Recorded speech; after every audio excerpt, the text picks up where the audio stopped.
So I asked you, what do you want to know about Interlaken? And I was overwhelmed by the amount of questions you asked. So in this video, I will answer quite a few of them.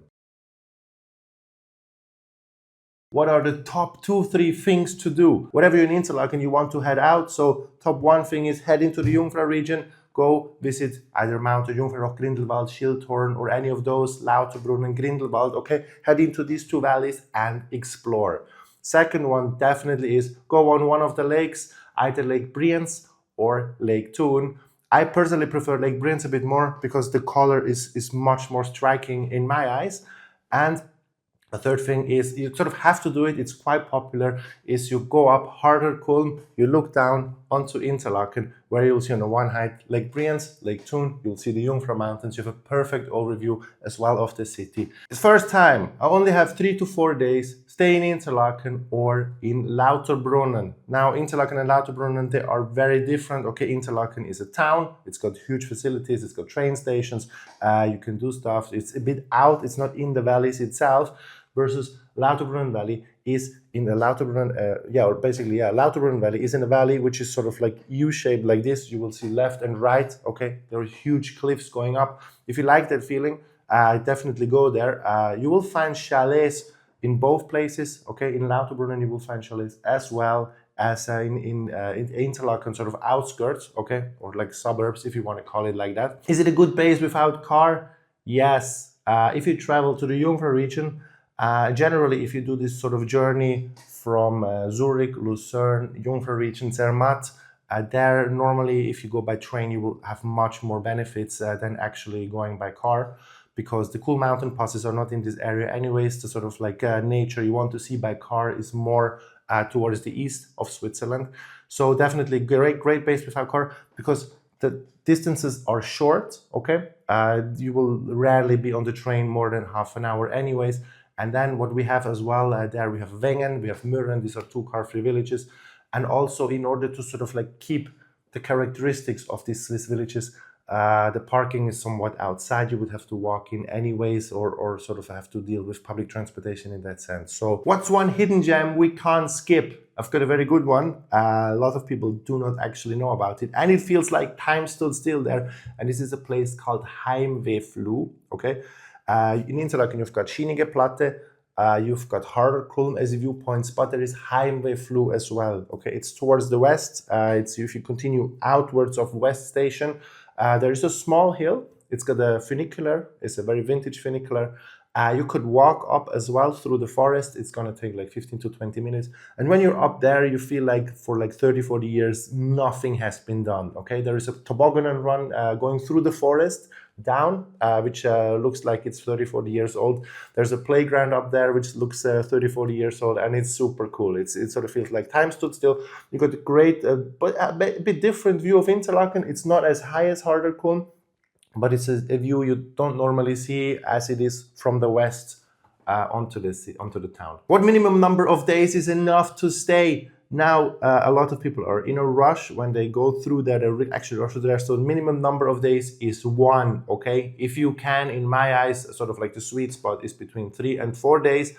If you stay much longer, things will repeat itself. And as you know, in the area, accommodation is very expensive. So up to you. What are some offbeat things in nearby villages for people who have already visited before? Around Lake Thun, you've got places like basically all the villages there, because the marketing of the Jungfrau region sort of goes as follows: is you've got the Lauterbrunnen Valley, Grindelwald Valley, and you've got the Lake Brienz as well. And then also Lake Thun, it sits right there as well. But in Swiss tourism marketing, it's handled a bit differently.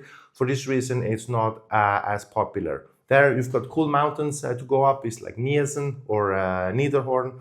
We've got the Spiez and this castle. We've got Oberhofen and a castle. We've got Thun and a castle. So around Lake Thun, you will definitely find things to do. Also, many people as well still skip Lake Brienz and this sort of region to go out. You can even go further. You can go to Meiringen. There you will have obviously the Aare Gorge, but there is also close by the Rosenlaui Gorge, or you've got the Reichenbach waterfalls, which played a big role in Sherlock Holmes. If you want to do only one mountain excursion, which one should it be? It shouldn't be Jungfrau, so definitely one mountain excursion in my eyes you have to do is Männlichen. It's a super cool place. You will have everything around. You see the Jungfrau Mountains from a perspective which is very special. You can look down into both valleys, Grindelwald Valley and Lauterbrunnen Valley. Definitely as well, there are cool hikes starting from there. So if you can, I would visit. Now, if you want to learn more about Interlaken and the area around here, I have created the Jungfrau region travel guide, which answers all of your questions in there, all the hikes, pre-made itineraries for you, where to sleep, where to stay, which base to pick. I'll help you with everything you need to know in the area to have this vacation you actually deserve. More about it linked in the description. The best and easiest way to get there from Zurich, there is direct trains, but they pass through Bern. Okay, you can just sit and arrive eventually at Interlaken Ost or Interlaken West, wherever you need to get off. But there is a more scenic route, and this is you go take a train from Zurich to Lucerne, and then you hop on the Lucerne Interlaken Express. You sit on the right-hand side in direction of travel, and be surprised how amazing central Switzerland can actually look like. It's going to take a bit longer, but it's worth it. How do I get from Interlaken to Mürren? It's a good question, a bit complicated. Sometimes there are two main options. One is, this is both the same in both cases. You take the train from Interlaken Ost, the Berner Oberlandbahn, that's the blue and yellow train. You take it to Lauterbrunnen, and then from Lauterbrunnen you've got two options. One is you take a post bus from Lauterbrunnen station to Stechelberg, and then you ride the world's steepest, I think, cable car. It's so steep it actually goes out of the roof of the station up to Mürren. This is one way. Or what's also really cool, right next from Lauterbrunnen train station, you can go onto a cable car, go up to a place called Grütschalp, and from Grütschalp you take the BLM train. It's a train, it's a sort of a mountain train, but it goes flat. It's only going back and forth between Mürren and the station. You take that one to Mürren, and you will be on the other side of Mürren. If you want to go to Schilthorn, I suggest you take the first option with the cable car from Stechelberg, because there the Mürren, the Schilthorn cable car is sort of attached to it later on, versus if you come from the other way, you have to walk all the way through the village to go to the Schilthorn cable car. How to travel to other areas if this is your base? Basically by train is a very popular mode of transport in Switzerland. Also, technically, you could rent a bicycle and go into Lauterbrunnen or Grindelwald Valley. That's what a few people do as well. Obviously, sometimes there are buses, but I would more rely on trains in Switzerland. And if you can, and if you go, for example, to Brienz, obviously there's a train line which goes very fast, but if you have the time, you can also take the boat, which is very nice. Is it easy to reach Interlaken driving a car? Yes, it is very easy. It's very easy. Not more to say than that. There is one route, obviously, that goes through Bern, okay, where it is a bit easier because you will be driving on a highway, which then sort of like becomes a little bit a winding road around Lake Thun. Or if you come from Lucerne, you will go over a small mountain pass called the Brünig Pass. And although it's a mountain pass, it's open like all year round. So you ascend, and there is a bit where you will have like serpentines a little bit, but the view is very cool. It's also the same route Lucerne Interlaken Express goes. If you take that route, obviously if you follow the navigation system, you will go from Brienz all the way to Interlaken on the highway through tunnels on the one side of the lake, but you can also go on the other side of the lake where actually Brienz is, and go on like a slow B road through Swiss villages and enjoy the lake. You can even stop by the lake here and there. If you have time coming from Lucerne, take this route and plan maybe 1 to 2 hours more than what navigation says, because along the way you will have lots of opportunities to stop and take pictures. Is there parking for rental cars? Yes, there is. There is a bit bigger car park at Interlaken Ost train station, where probably you could leave it for longer as well. What you can do is there is a cheaper car park at Wilderswil, where you can, during the daytime, you can park for 5 Swiss francs. It's sort of like park and ride. system they have there. In Interlaken itself, there are parking garages, there are like lots where you can park as well. Parking is usually, for Swiss standards, it's okay. When it comes to the fee, usually as well in Switzerland, what you will see, what you will notice, you will always go to the meter, and there you will see what day, what times is what price. Okay, sometimes for Sunday you don't pay, sometimes at night you don't pay, but this is different everywhere. So you'll just have to read that every time and figure it out. St. Beatus Caves is a very cool cave system, which is still a bit upcoming and unknown, because why would you go there? You want to go there to see cows and mountains. But if you have the time, if you have the opportunity, or when it's a rainy day, definitely something to do. I personally really like it.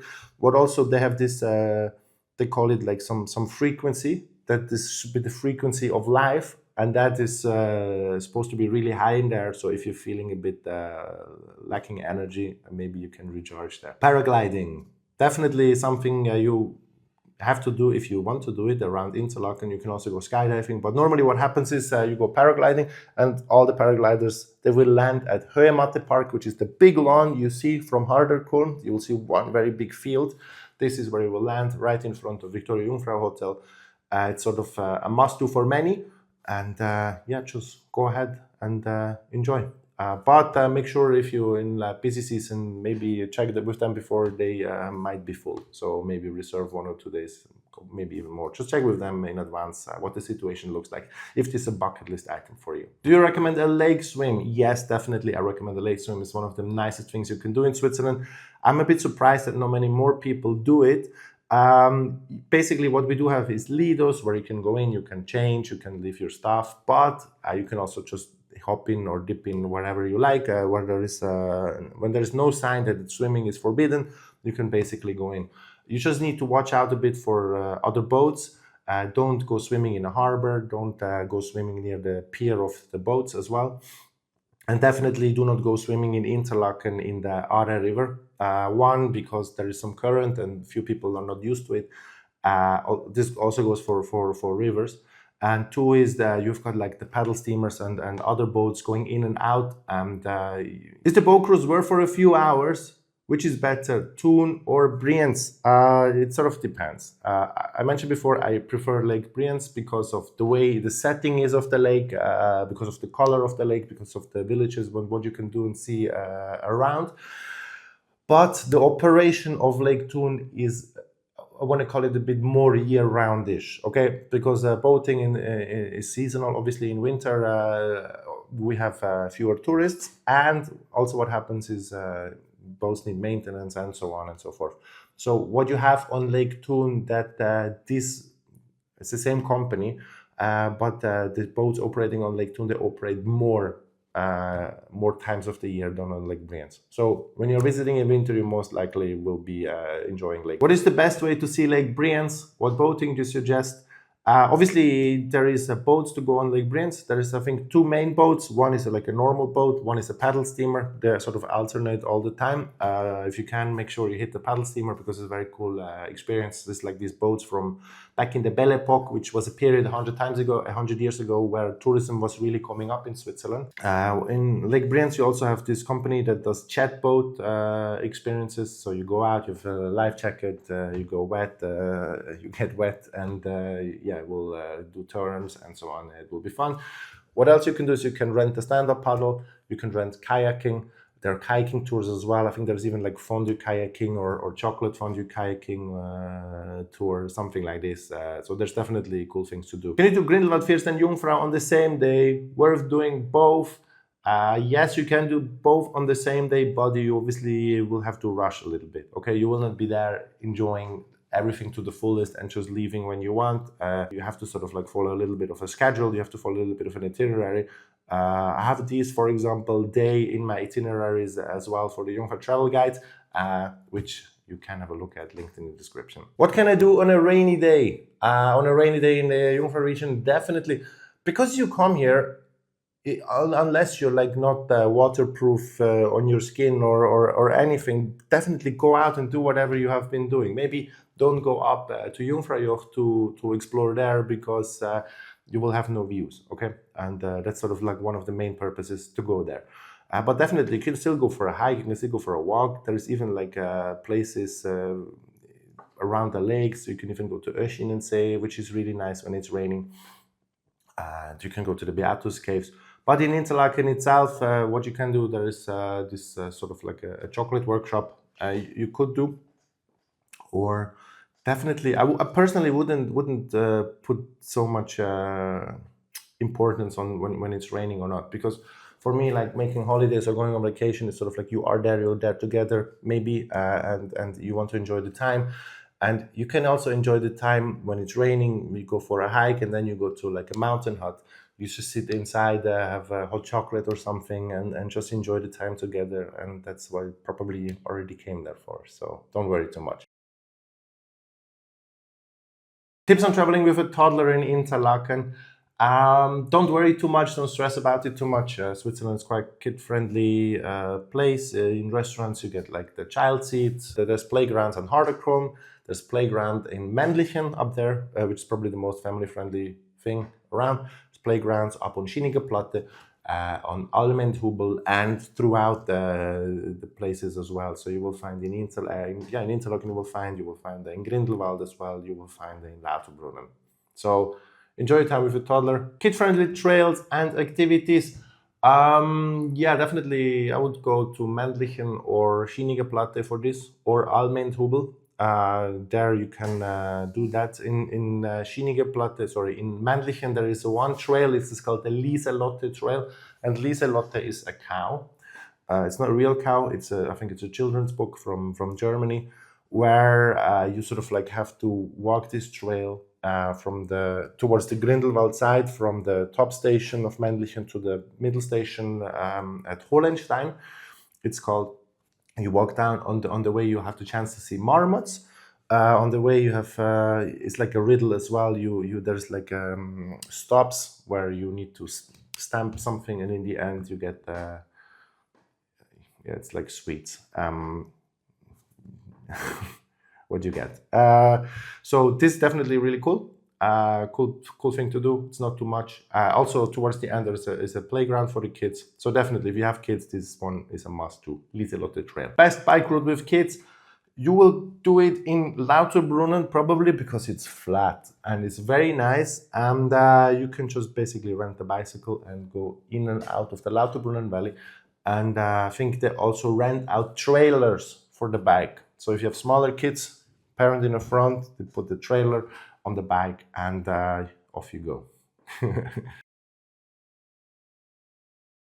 Jungfrau versus Mount Titlis, your pick for 10 people, 4 kids. 10 people, 4 kids sounds like a lot of money. Just my point here is Mount Titlis is about half the price than Jungfraujoch. The experiences are similar. I wouldn't... if you are in the area of Jungfraujoch, go there.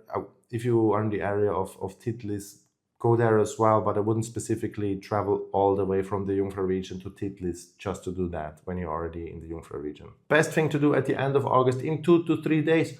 Basically everything mentioned before.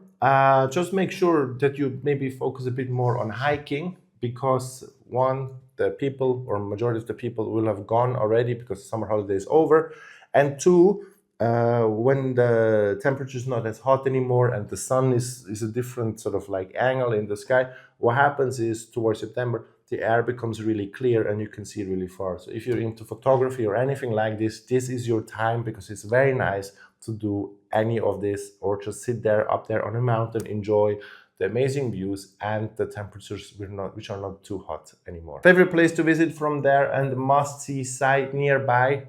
Definitely for me, it's my favorite place is Männlichen in the Jungfrau region. It's just because it's sort of like it's versatile. It's when it comes to money, it's not too expensive. You could technically hike up, you can hike down. It's many ways you can enjoy it. It's a quick way to go there. If you're staying in Wengen, it's only like a 10-minute cable car ride up. You can do that not only once, but maybe 2-3 times when you are there. If you want, you can also sleep at Männlichen and enjoy it even more. So yeah. Is Interlaken a good base for Grindelwald, Zermatt, Lucerne and Lauterbrunnen? Yes, I think it is a good base. because actually many people do it. And like for my understanding of distance and time, 2 hour train ride for a Swiss, this is something to consider. This is something which is really, really, really, really far. But for a lot of people, especially from the US, 2 hours is nothing. So when you go from Interlaken to Lucerne, it's 2 hours there, 2 hours back. For many people, no problem. Same for Zermatt. And this is actually what many people do. Many people visit Zermatt from Interlaken on a day trip. And if you can do that, I would definitely recommend you do it.